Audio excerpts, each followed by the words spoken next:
Despite resumption of the IMF program, Pakistan is still reeling under a dollar liquidity crunch, even as the floods have only aggravated the situation. Now, at the UNGA, Anas spoke to Pakistan's Finance Minister Miftah Ismail about the country's financial crisis and the possibility of resuming trade ties with India. Listen in.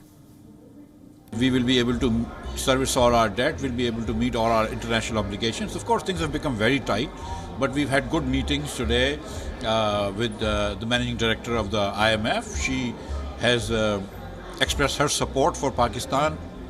Yesterday we had an excellent meeting with the president of France, who's going to host a conference, international conference, to help Pakistan. So we're talking to our bilateral friends, donors, and multilateral agencies, and I think we should be able to overcome this crisis easily. Do you think that Pakistan should resume trade with India? We saw that both the prime ministers were in SCO together. They endorsed the SCO trade and transit connectivity as important. So do you think, is it viable to resume trade right now?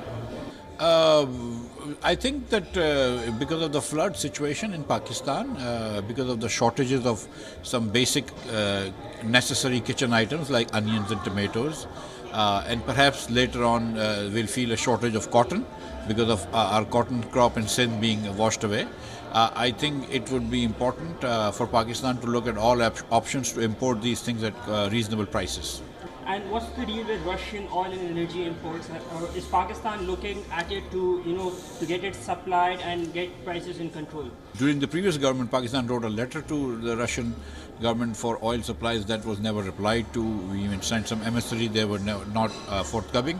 But now I see that there's a slight change in the Russian position, and that we are going to explore these options of importing LNG and other gas from Russia, including pipeline gas. Although it's just a long-term project, but that's something that Russia has expressed an interest in. All right, let's now return to my colleague Anas, who is in New York.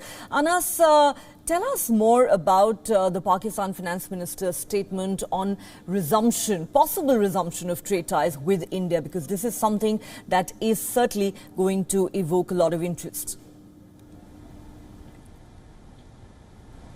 Well, particularly if I talk to you about Miftah Ismail, the Pakistani finance minister, he's been since day one batting for resumption of trade ties or opening partial trade, but trade with India is not a let alone decision of Miftah Ismail, and other stakeholders have to be taken on board, and that is the reason that we understand is that to build that consensus to reopen trade, because it has a political cost to it attached as well.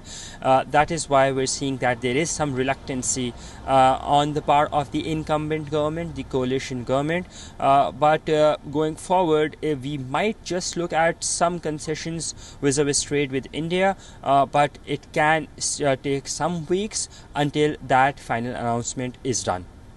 All right, we'll leave it at that. Anas, thank you so much for bringing us all those details from New York.